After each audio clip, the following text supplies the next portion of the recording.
Hello and welcome to my summer book recommendations video.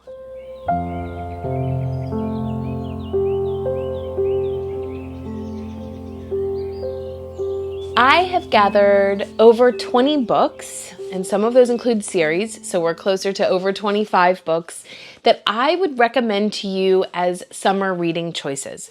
Summer reading to me is all about the setting. I really want them to be set in warm climates or surrounding the discussion of plants and their involvement in that and breaks from school, that kind of thing. So what I have is a set of adult fiction that I would recommend, and some of it's older, more classic, some of it's more new, having just come out. And then I also have some fantasy books to recommend, both in adult and YA categories. And then I have a whole slew of middle grade books back there to share as well. So let's just dive right in to the adult fiction books. So the first author that I want to share about is Jean Stratton Porter. I have for a couple summers now read some of her books each summer, and they just all really seem perfectly suited towards summer. But if you haven't read her, the two that I would recommend are A Girl of the Limberlost. If you have not yet read A Girl of the Limberlost, I cannot recommend this book enough.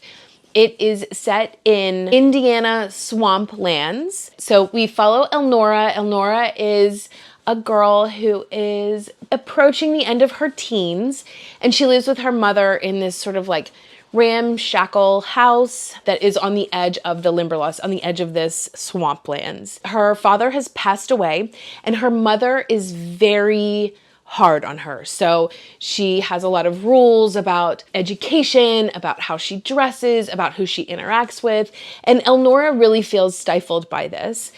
But Elnora is very enterprising, and she ends up creating this opportunity for herself where she goes and collects moths for an insect collector, a female, and she gets paid pretty well, and she starts to save up money because her goal really is to better her life, and she really feels like her mother is preventing her from developing opportunities for a better life, and this woman that she is being paid by is really kind of encouraging her to consider all opportunities and avenues for her growth and advancement, to also really talk to her mother about everything. While this is very much a get out in nature, plants and insects, and kind of diving into that, again, warmer climate of what it is to be out collecting bugs and all of that, but it's also about Elnora's relationship with her mother and about her kind of growing into her own woman. And then the other Jean Stratton Porter that I would recommend, and that I actually would consider one of my favorites of hers. I loved A Girl in Limberlost, but there's actually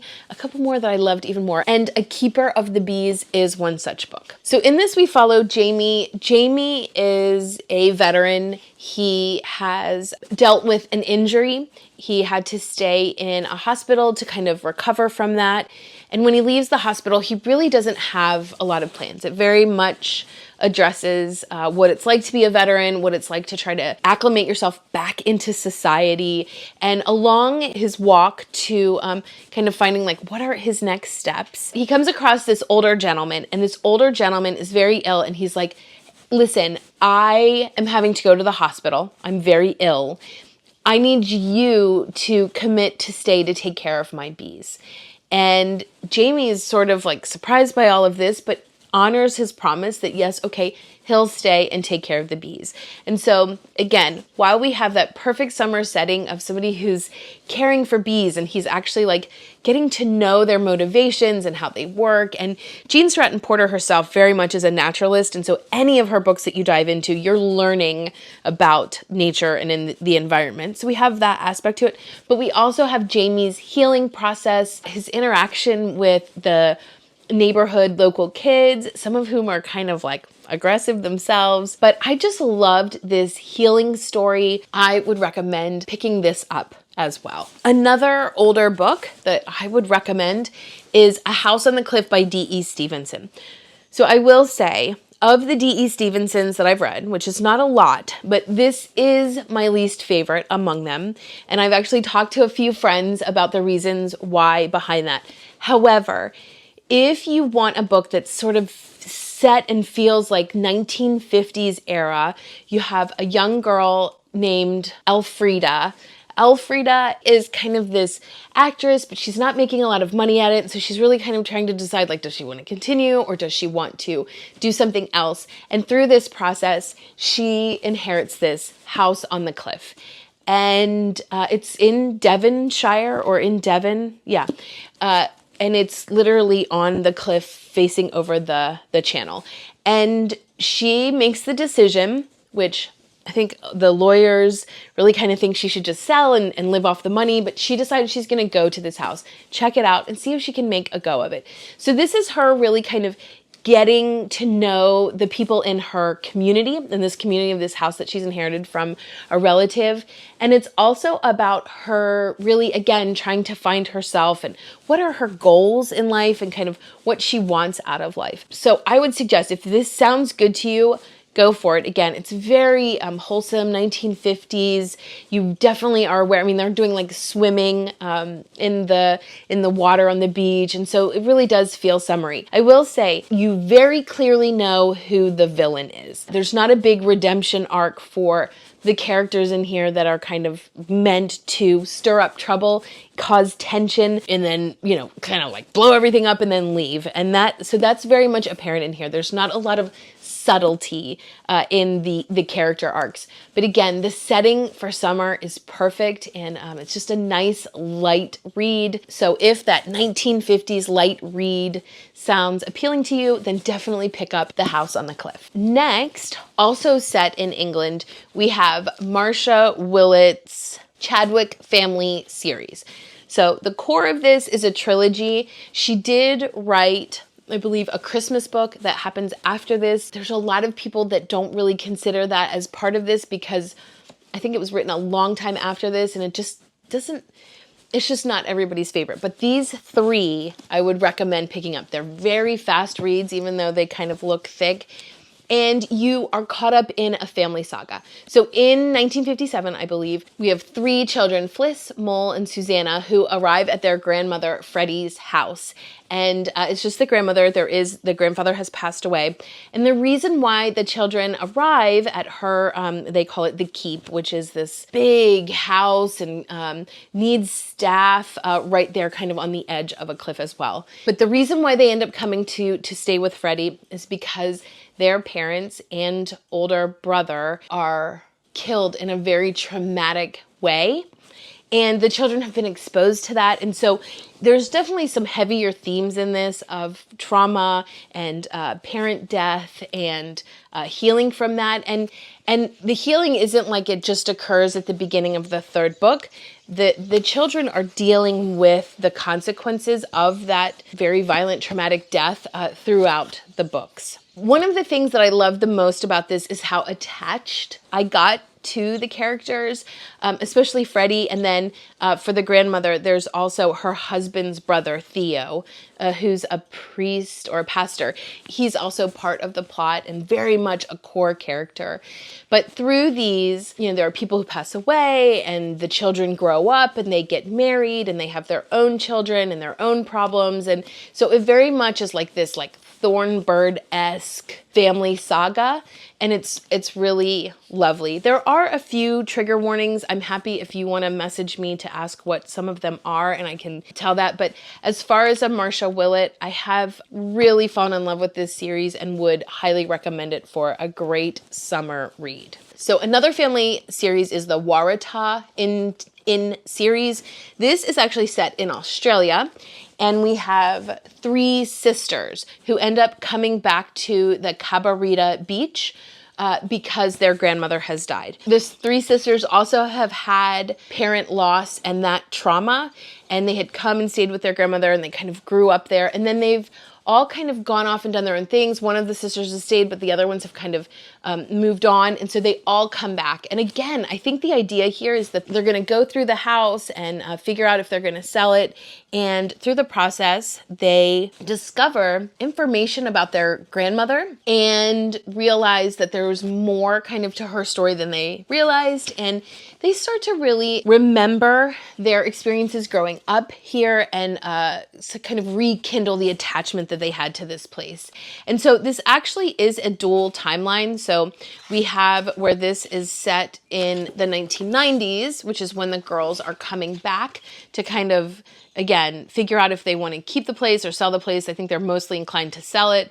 But then it also goes back into the 1930s and the 1940s around World War II. And that's when they kind of are learning about the secrets of their grandmother in the 30s and 40s. There's definitely a mystery that goes through the other two books in this series. It does wrap up at the end. Even within this one book, there are still parts of the grandmother's mystery that are not divulged until you get through the whole series. Again, I love the setting of being at the beach and the warmth of it, and then the mystery of, you know, the dual timeline, and then the current kind of love interests and challenges that each of the sisters go through. It's just a really great family series.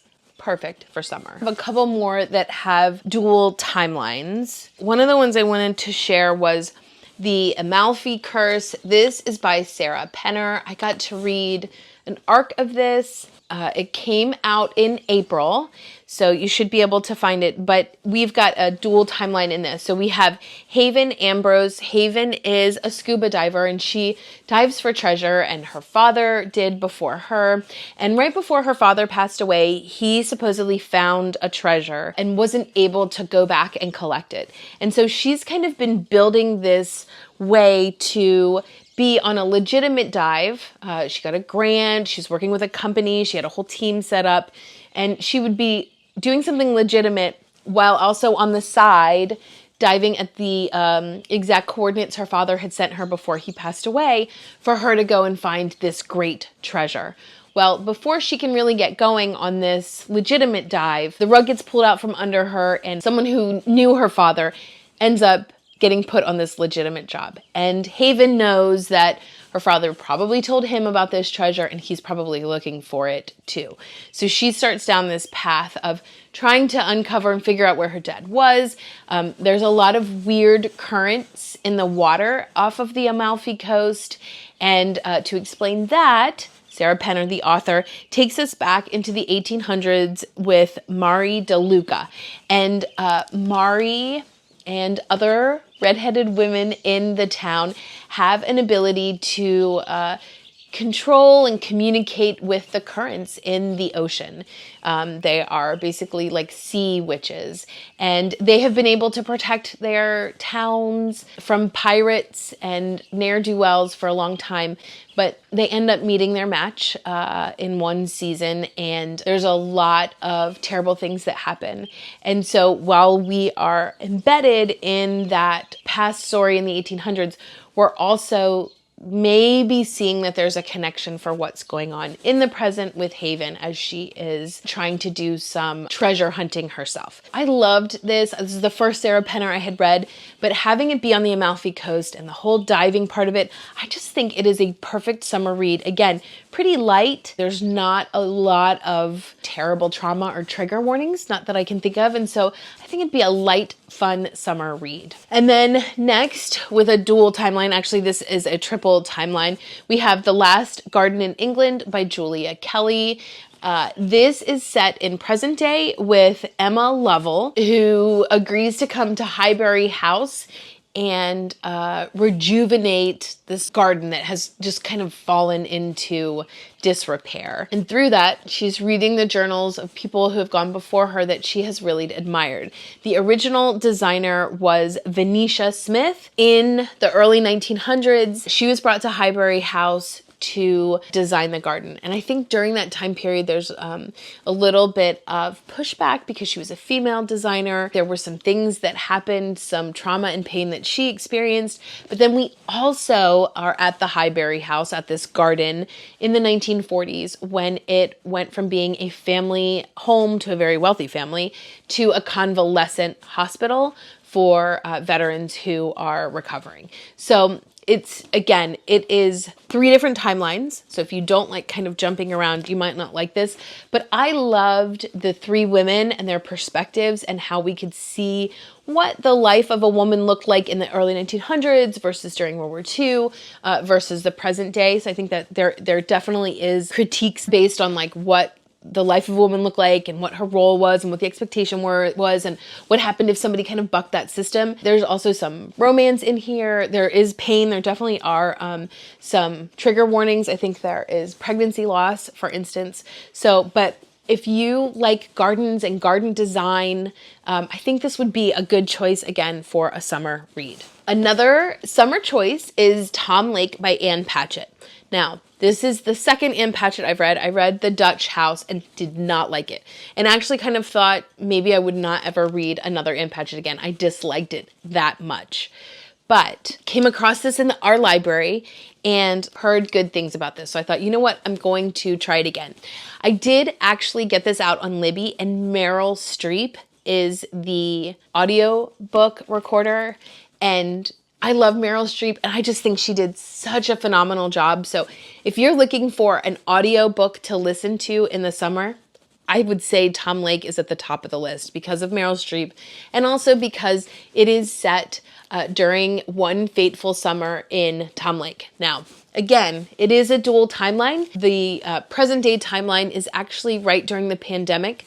There is a little bit of discussion about how the world shut down and what that meant for some of the characters in this book. It also talks about what it's like to have had everyone come back and the joy that there was for that, you know, people kind of went back to their families of origin and spent more time with them again when maybe they would have as adults stayed out. There is a little bit of discussion about some of the neighbors who really didn't come into contact with anyone except outside because somebody in their family had asthma. So it's definitely present day and pandemic, but it didn't like belabor the issue of the pandemic. And during this time, because they were all home, our main character, Laura, is a mother of 3 adult children. We have Emily, Maisie, and Nell, and she's happily married to Joe. And we learn pretty quickly at the beginning of the novel that Laura was an actress and that she knew a very famous actor. And the girls are aware of this, and they ask their mother to tell them the story again of her relationship with this famous actor. And Laura decides that she's going to tell them everything. Now that they're adults, she doesn't have to kind of whitewash it and just kind of keep it minimal. She decides that she can really dive into it. Having Meryl Streep tell this story, and again, you can just picture, you know, what it's like for this acting troupe on this lake, and there's a lot of swimming, and I just think it is well done. It's definitely a book choice for, I would think, an older female. So not something that, like, if you're in your 20s, you can really appreciate. There is a trigger warning in here. I don't want to spoil it. So again, if you send me a message, I'm happy to tell you about it just kind of briefly. The trigger warning, I think if you were reading fast, you might even kind of not it's literally only a couple sentences, but it is definitely there. And after I read it, I was like, wait, what? I had to read it again to make sure I understood what was happening. But I do think it's a fun summer story and really great for those of us who did experience some unusual things in our 20s and kind of realizing that who we are later in life is still that. So just really intriguing. And again, Meryl Streep is top notch.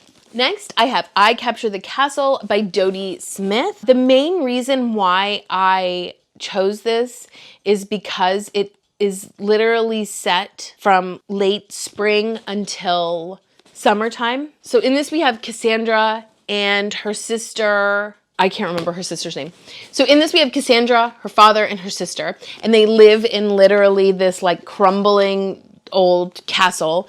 They've fallen on hard times, and into the neighborhood moves 2 brothers, and it sort of creates this big disruption. The sister, I think the sister's name is Rosie. She decides she's going to marry one of these brothers because they have money, and she kind of goes about doing that. The father is kind of oblivious, it feels like, but the stepmother, who is the second wife to the father, not the biological mother of the 2 girls, but is the stepmother. She's very bohemian, and she kind of decides that she's going to help Rosie find love and be able to marry this person. And Cassandra is our narrator. She is journaling it, she's recording it all, and so we're kind of seeing all of this happen through her eyes. This also, I think, is a movie. Yes. Now the most romantic movie of the year, according to the cover. You might decide that you actually would prefer just to sit down and watch the movie, but it is definitely a summertime story and it is very well loved. And so I think you would be in great company if you picked this up for a summer book choice. The Unmaking of June Farrow by Adrienne Young is another adult book that I would recommend for summer. I think the setting of it and the experiences, like I just think about one of the situations in this is a horse and kind of it being in the field, and it just very much sets the stage for a warmer climate summer month story. But in this we have June. June's grandmother has passed away. As her grandmother was getting ill, she kind of noted that her grandmother was talking to the air and like seeing things maybe that weren't there. And so June has started to go to the doctor herself to try to prevent this from happening, because apparently this is what happens to women in her family. She's pretty young, but she's concerned about it. So she's getting blood work from the doctor and trying to figure out what is going on so that she is not falling into the same trap her grandmother is of kind of like seeming to be somewhere else in her head. And it's starting to happen to June. She can be in certain places in the house and hear voices and have smells that she shouldn't smell and starts to see things. And so she's really starting to get concerned. And so this is her story of really kind of trying to unpack the mystery of why the women in her family have this struggle. So I would recommend going into this really blind, not knowing much more than that. What I've described is really just the bare beginning of the book. Don't read too much about it. Just pick it up and go along for the ride. It's the only Adrienne Young that I've read, but because how much I love it, I actually chose this as my favorite book, I think, of the year that I read it. I definitely want to read more of her books and hope to do that soon. All right, I've got 2 YA fantasies to recommend. The first one is Bring Me Your Midnight by Rachel Griffin. This is the story of a group of people who live on an island who have magic. And then on the mainland, the people don't have magic. And the people that live on the island have agreed that they would each month go into the ocean and kind of release their magic. And that way the mainland isn't threatened and doesn't feel like that these people are going to like rise up and come and attack them. We have Tana. Tana's mother is part of the government council in this island. Tana has magic, as does her mother. And one night, Tana forgets to go and release her magic into the ocean. And this is like a huge issue going to have ripple effects. While she's out like trying to figure out what she's going to do, she sees a young man nearby, and he obviously has magic. He's not part of her group on the island, and he has not released his magic. And Tana realizes at that point that there is a whole other sect of magical witches living on the island in hiding who have not agreed to the mainland's demands. And Tana discovers there's this whole political undercurrent that she did not know about. So I loved this YA story. I loved how Rachel spun this. There really could be a love triangle, but there's really not. I don't like love triangles, so I really like that about this book. But I thought the plot was intriguing. I love that it's standalone. It's not easy to find YA fantasies that are solidly standalones. Both of these are, but this is a great, fun summer choice for YA fantasy. And then next I have The Girl Who Fell Beneath the Sea by Axie Oh. This is a very complex magical world building story. It almost feels a little bit like a Beauty and the Beast retelling. We have a girl who is promised as basically a sacrifice, and our main character sort of circumvents the system and she becomes that sacrifice. And when she goes to live this out and acknowledge that this is going to happen, she realizes that there is something much bigger going on and that she's going to be a part of solving the issues that they're facing. So I actually really love this LitJoy copy. It's so beautiful with the gold foiling.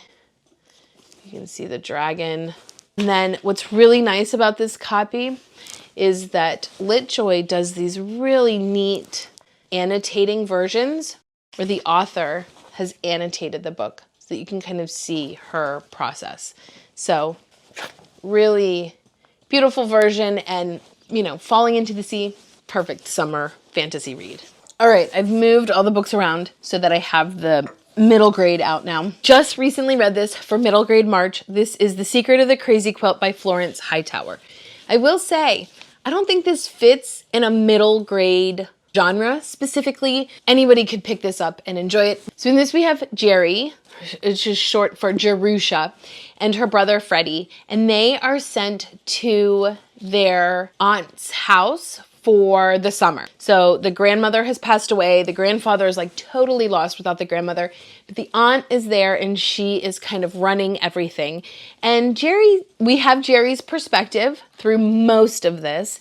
And she's really clear that her aunt is no fun. She's not really looking forward to it, but she's gonna go because her dad has really asked her to go and take care of her little brother, and she has said, okay, I will do that. So it's set in the late 1920s. We have rum runners. There's danger, like actual danger. There's a mystery from her grandmother. Her grandmother had this crazy quilt and they were trying to figure out where even it was. You know, even if they were able to find it, would they be able to like kind of decipher it? Because it feels like there's messages in the quilt. And so there's that mystery. But there's also mixed messages in love. There's issues with the neighbors. I mean, it very much is a slice of life, a picture of a summer in 1926 on the New England coast. It was such a fun read. I'd had it for a while. I got it from a little free library and I kept putting it off and I thought, you know what, this year I'm going to read it. And it really was a diamond in the rough. It turned out to be a lot of fun. The mystery, while quick to solve, was still just a fun piece to this to kind of keep you going. And so if you can find this, I'm not even sure how easy it is to find a Florence Hightower, but it was really great. And so if you can find it, try picking this up. Okay, next we have Jane of Lantern Hill by L.M. Montgomery. This is a perfect summer book because it is literally set in the summer. Jane is living with her mother who seems to kind of not really be that engaged. Jane's living in this house with her grandmother as well, and her grandmother's like really strict. And so Jane doesn't seem like she has that much fun in her life. And again, it seems like she's really kind of wanting more attention from her mother than what she's getting. But her father writes and says he wants Jane to come out to Prince Edward Island with him for the summer. And Jane's like not super excited about it, but she goes. And of course, the description of the little house that they're living in and like her bedroom and the neighbors and the land around it is all just so meticulous, as is L.M. Montgomery. I will say that if you do read this or even have read it, let's talk because I have so many thoughts about the ending of this. I think it was a little abrupt. I think that this could have been a longer series, to be honest. For a summertime, Jane's, in Prince Edward Island just for a summer. This is a perfect book to pick up and read. I think it's a great read aloud with your kids, and just lovely little book. Okay, I always recommend this book. But if you haven't read it and you've heard me recommend it before, pick up The Summer of Monkeys by Wilson Rawls. It is literally laugh out loud funny, and you will cry at the end. And it's not crying, again, I like to say Wilson Rawls, where the fern grows, where the red fern grows, and you're crying in that book because your heart has been ripped out. You're not crying in this book because of that. You're crying like happy, like, oh my, that's so wonderful tears. You will also look for fairy rings more. This book is just magic. It's one of my favorite books ever. Perfect book for the summer. I mean, obviously, it's the summer of the monkeys. So take this as your heavily suggested. Go pick this up, get it out of the library, and read it this summer. All right, next I have Sharon Creech, Chasing Redbird. All of Sharon Creech's books have some sadness in them. Some of them more than others. Like Walk Two Moons, I think is really sad. Even Bloomability has some sadness in it. And this does too, but it's grief explored, but kind of from afar, if that makes any sense. So in this we have Zinnie Taylor. Zinnie is living with her family. Her uncle has lost the love of his life, which would have been her aunt. And Zinnie's kind of watching everyone walk through this grief, especially her uncle. Well, at some point, her family agrees that she can work on a path. She's discovered this path.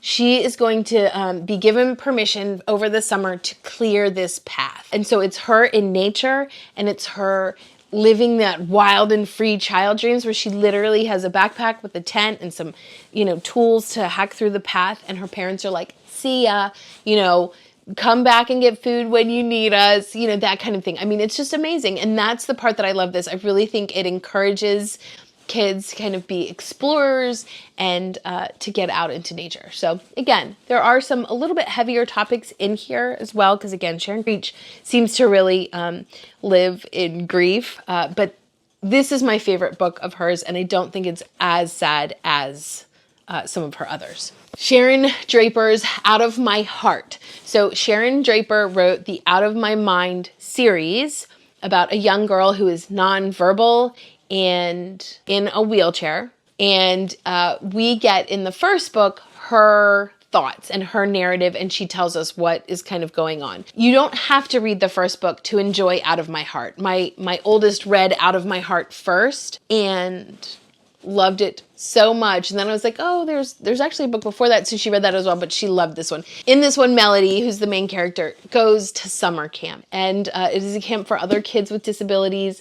And it's just so lovely. There are audio book versions of this, which is what we've listened to, and just a really phenomenal story. Makes summer camp seem like the best place ever. And we see Melody kind of grow up. She had to tell her parents that she thinks she could go and be by herself in camp. I can't recommend Out of My Heart enough. Next, we have Professor Diggins' Dragons by Felice Holman.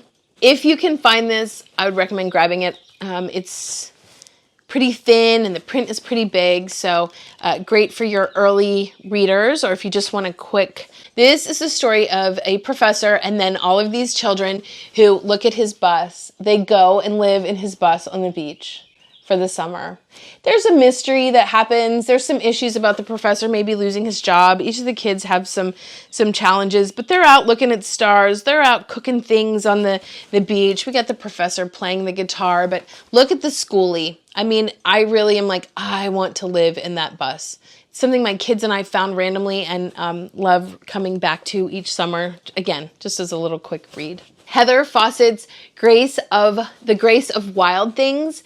I did a vlog last late summer reading this. So it's inspired by Anne of Green Gables, but with witches. So we've got like spells and the things that you need with spells.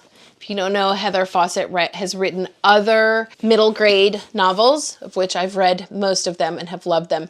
But this is very much a perfect quintessential middle grade fantasy summer read. Grace is an orphan, basically. She comes across this house in the woods, which you don't ever go into the house in the woods. It has this old, haggard woman. So you're thinking like, is it going to be like Hansel and Gretel, right? She goes in and the witch agrees to mentor her and teach her, but she has to prove herself in a certain amount of time. And it's really sort of set up impossible. There's no way Grace is going to be able to do this. But we discover Grace actually has some skills, and there's this like found family. She's sort of collecting all of the kids in the area who are misfits. And we discover there's some background and some things that the witch hasn't told her about herself. And so just a really wonderful middle grade fantasy, Anne of Green Gables inspired summer read. So next, another summer camp book is The Firefly Summer by Morgan Matson. This was a Barnes & Noble book choice, a couple summers ago. In this, we have Rihanna, and Rihanna gets a letter from her grandparents that say, hey, we know you don't know us very well, but we want you to come to camp to our house for the summer. It turns out that her entire family, extended family, are all there. There's a treasure map. So there's a decades old mystery. We've got, handwritten letters as she's writing home. So all really fun camp. And again, there's a mystery to kind of keep the plot going along, but perfect summer camp book. Speaking of mysteries, we have Trixie Belden, The Secret of the Mansion and The Red Trailer Mystery. The reason why I have both of them is you cannot read the first one. There's still a person missing at the end of the first one. So to me, I consider these two Trixie Beldens to be one story because they're connected. Trixie Belden is a young girl who solves mysteries. I think she's younger than Nancy Drew. But while her family, I think brothers and sisters, get to go away to camp. She ends up staying home for the summer. So this is for, not for the summer camp, it's for your stay at home time. And there is a mystery and, like I said, a missing person. She's got a buddy who does things with her. And this is just a bygone era, very wholesome. I mean, it's just very engaging. You really cannot, you think you know what's going on and you think you know who the bad guys are, but it's just a beautiful, wholesome, bygone era summer story. And then last, I am going to suggest Mandy by Julie Andrews. There's also the last of the really great Wang Doodles in this book, which if you haven't read that either, I would recommend it. So this is Julie Andrews, Lady Whistledown's voice, Mary Poppins, Fraulein Maria. It's that Julie Andrews. And she wrote some books, more than just this, actually. We have some others of hers. But Mandy is a great summer read. We have Mandy, who's this little girl. She is in an orphanage, and she finds a secret path to this kind of like rundown cottage with a rundown garden. And she decides to repair the garden. And so you've got her like digging and, planting things. And so again, that's a big reason why it's such a perfect summer read. And I also love a happy ending. And I feel like Mandy has a happy ending. And so if you haven't read Mandy by Julie Andrews, I think summer is a great time to pick that up. So, we got through all of those books. I know that was a lot of talking. I would love to hear what you would recommend for summer reading books. Let me know if you've read any of these and have additional thoughts on them. Maybe you loved it, maybe you didn't. But again, I am interested in hearing what you think is a perfect book choice for summer. Thanks so much for watching, and until next time.